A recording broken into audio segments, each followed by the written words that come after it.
Next बात करते हैं थ्योरम नंबर 4 के बारे में। ठीक है, अभी उसको पढ़ो मत, अभी थोड़ा सा हम जनरल बात कर लेते हैं। ठीक है, जैसे देखो हमारे पास एक एलिमेंट ए है, तो एलिमेंट ए का इनवर्स क्या होता है, मल्टीप्लिकेशन के रिस्पेक्ट में ए इनवर्स होता है। जब भी हम ए के साथ ए इनवर्स मल्टीप्लाई करते हैं तो हमको आइडेंटिटी एलिमेंट मिलती है, सही बात है। फिर देखो आगे बढ़ते हैं, मान लेते हैं कि एलिमेंट बी है, उसका इनवर्स क्या होगा, मल्टीप्लिकेशन के रिस्पेक्ट में बी इनवर्स होगा।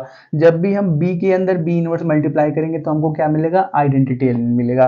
देखो अभी तक हमने जितने भी क्वेश्चन किए या जो भी कॉन्सेप्ट पढ़ा उसके अंदर ए अलग से एक एलिमेंट था, बी अलग से एक एलिमेंट था, लेकिन यहाँ पे हम बात करने वाले हैं जब ए और बी मल्टीप्लाई में हो जाए। हम सिंपल साहब से ये पूछना चाह रहे हैं कि मान लेते हैं ए और बी मल्टीप्लाई में हो गए, तो यहाँ पे ऐसा कौन सा एलिमेंट रखा जाए कि इसको मल्टीप्लाई करके इसको मल्टीप्लाई करके आइडेंटिटी एलिमेंट मिल जाए। आपने मैट्रिक्स पढ़ रखा है, मैट्रिक्स के अंदर आपने क्या दे रखा है कि अगर हमारे पास दो मैट्रिक्स है और उसका हम इनवर्स निकाल रहे हैं, पहले दोनों मैट्रिक्स को मल्टीप्लाई करके उसका इनवर्स निकालते थे, तो ये क्या बी इनवर्स ए इनवर्स के बराबर आता था। सेम कॉन्सेप्ट वही है। ठीक है, अगर आपको वहां पे आपने प्रूफ करके रखा था तो यहाँ पे आपको प्रॉब्लम नहीं होने वाली। जो कॉन्सेप्ट हमने वहां पे अप्लाई किया था सेम हम यहाँ पे भी अप्लाई करने वाले हैं। ठीक है, चलो, तो कोई भी अगर एलिमेंट है ए बी, अब ए बी एक खुद में एक एलिमेंट हो गया, क्या हो गया, खुद में एक एलिमेंट हो गया, तो इसका यहाँ पर रिवर्स पार्ट होना चाहिए। तो देखो जब ए बी मल्टीप्लाई में है तो इसका रिवर्स पार्ट मतलब इसका inverse part B inverse A inverse के बराबर होता है, वही उसने बोल रखा है। ठीक है, प्रूव क्या करना है कि ए बी का inverse B inverse A inverse के बराबर होगा। कोई भी एलिमेंट एक ए बी है उसका इनवर्स, कोई भी एक एलिमेंट ए बी है उसका inverse B inverse A inverse के बराबर होगा for all A B belongs to G. कोई भी जी है, ग्रुप है जिसके अंदर ए बी आते हैं, that is the inverse of product of two element of a group G is the product of the inverses taken in reverse order. कोई भी ग्रुप जी का दो एलिमेंट है, उनका प्रोडक्ट का इनवर्स, उनके प्रोडक्ट का इनवर्स किसके बराबर होगा, इनवर्स के प्रोडक्ट के बराबर होगा, लेकिन रिवर्स ऑर्डर में। क्या बोला, कोई भी एक एलिमेंट जी है जिसके अंदर दो एलिमेंट है ए और बी मान लेते हैं, तो इनका प्रोडक्ट का इनवर्स किसके बराबर होगा, उनके इनवर्स के प्रोडक्ट के बराबर होगा, लेकिन रिवर्स ऑर्डर में। उनके इनवर्स के प्रोडक्ट के बराबर होगा लेकिन रिवर्स ऑर्डर में। अगर हमने ए बी लिखा है तो पहले बी इनवर्स ए इनवर्स लिखेंगे। ठीक है, चलो इसी को हमको क्या करना है, प्रूफ करना है। ठीक है, चलो तो हम इसको हटा देते हैं लेकिन इसको रहने देते हैं कि कोई भी एक एलिमेंट ए है और उसके साथ उसका रिवर्स पार्ट मतलब क्या इनवर्स पार्ट मल्टीप्लाई में होता है, तो हमको क्या मिलता है, आइडेंटिटी एलिमेंट मिलता है। इस बात को हम याद रखेंगे। ठीक है, तो चलिए स्टार्ट करते हैं। तो हम क्या करते हैं, पहले मान लेते हैं proof. Proof suppose suppose A और B, A and B be any two element of group G, element of group G and A inverse and B inverse are inverse part of A and B respectively। ठीक है, are inverse, inverse part बोल दो या inverse element कुछ भी बोल दो। ठीक है, part of A and B respectively. ठीक है, कहने का मतलब ए का इनवर्स क्या है, ए इनवर्स है, बी का इनवर्स बी इनवर्स है, क्योंकि हम मल्टीप्लिकेशन के रिस्पेक्ट में बात कर रहे हैं। ठीक है, और एक लाइन और बोल दिया जाए कि ई क्या है, आइडेंटिटी एलिमेंट है। ठीक है, and E is the identity element, identity element. चलो ये ई भी क्या हो गया, आइडेंटिटी एलिमेंट हो गया। तो अब हम यही कॉन्सेप्ट अप्लाई करते हैं कि कोई भी अगर हमारे पास एक एलिमेंट है और उसका रिवर्स पार्ट मतलब इनवर्स पार्ट भी एग्जिस्ट करता है, तो ये आइडेंटिटी एलिमेंट के बराबर होता है। तो पहले हम क्या करते हैं, एक एलिमेंट बनाते हैं ए बी। पहले क्या करते हैं, एक एलिमेंट बनाते हैं हम ए बी। ठीक है, चलो तो हमने मान लिया, चलो वी है, हमारे पास एक एलिमेंट है ए बी, तो ए बी के अंदर ऐसा क्या मल्टीप्लाई करेंगे कि हमको ई मिलेगा।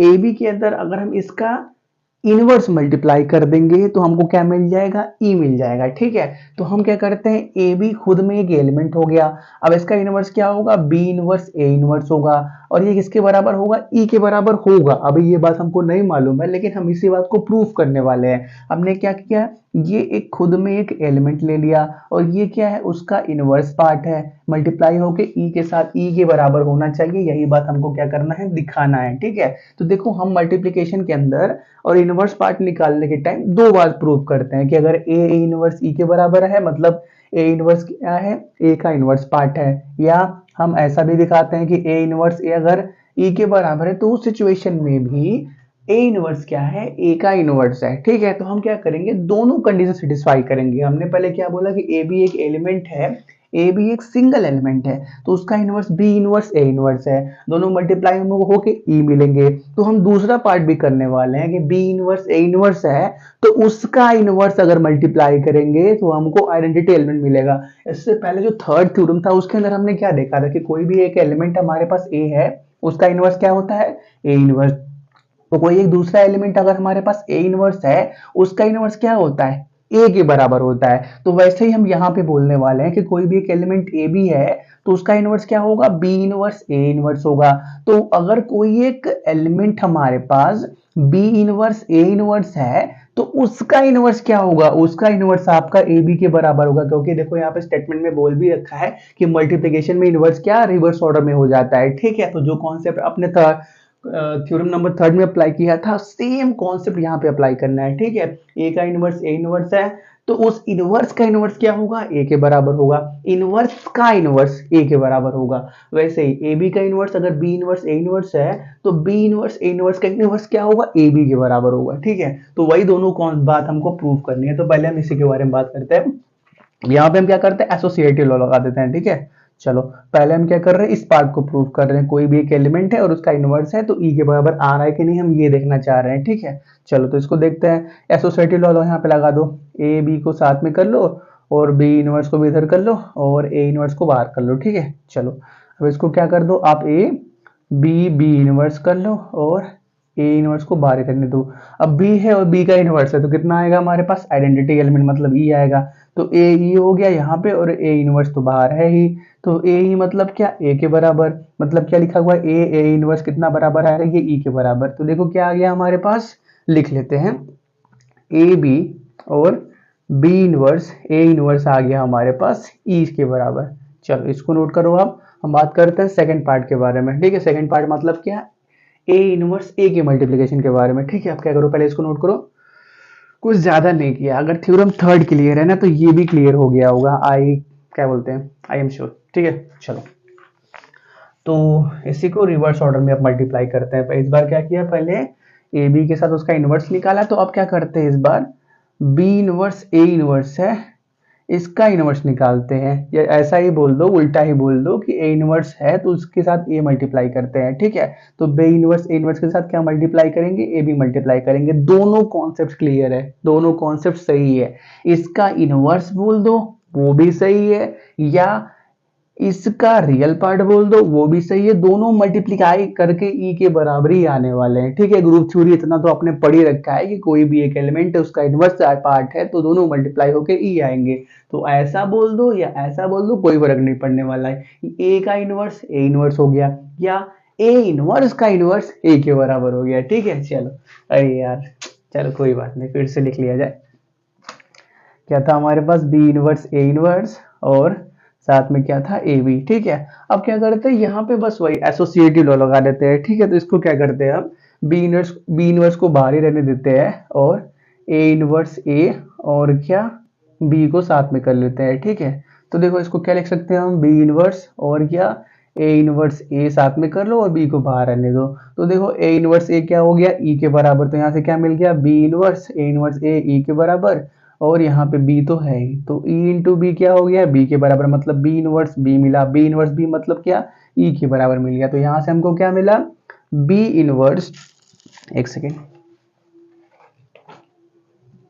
b इनवर्स a इनवर्स और साथ में ए बी मल्टीप्लाई में जाता है तो क्या होता है, e के बराबर। तो यही होता है ना इनवर्स की प्रॉपर्टी, कि अगर हमारे पास एलिमेंट ए है उसका इनवर्स ए इनवर्स है तो ए इनवर्स ई आ रहा है, ए इनवर्स ए क्या हो रहा है, ई आ रहा है, मतलब क्या ए इनवर्स क्या है, ए का इनवर्स पार्ट है। चलो तो यही बात हम क्या करते हैं, अब सही से लिख देते हैं कि अब हमारे पास ए की जगह पे क्या है, ए की जगह पे हमने ए बी माना, फिर उसका reverse part B inverse A inverse कितना आया, ई के बराबर, और फिर दूसरा सिचुएशन भी हमने देखा, पहले क्या किया, बी इनवर्स ए इनवर्स लिखा, sorry B inverse A inverse लिखा, फिर क्या, इसके अंदर ए बी मल्टीप्लाई किया तो यहाँ से भी ए ई आया, मतलब क्या, ये क्या है, ये क्या है, इनवर्स पार्ट है किसका, इसका, ये क्या है, ये इसका इनवर्स पार्ट है, उल्टा भी बोल दो कोई दिक्कत नहीं है, ठीक है। चलो, क्योंकि हम बात कर रहे हैं ए बी के इनवर्स के बारे में, तो हम यही बोलेंगे कि ये क्या है, इसका इनवर्स है, ठीक है। या ऐसा भी बोल सकते हो कि ए बी क्या है, बी इनवर्स ए इनवर्स का इनवर्स है, लेकिन वो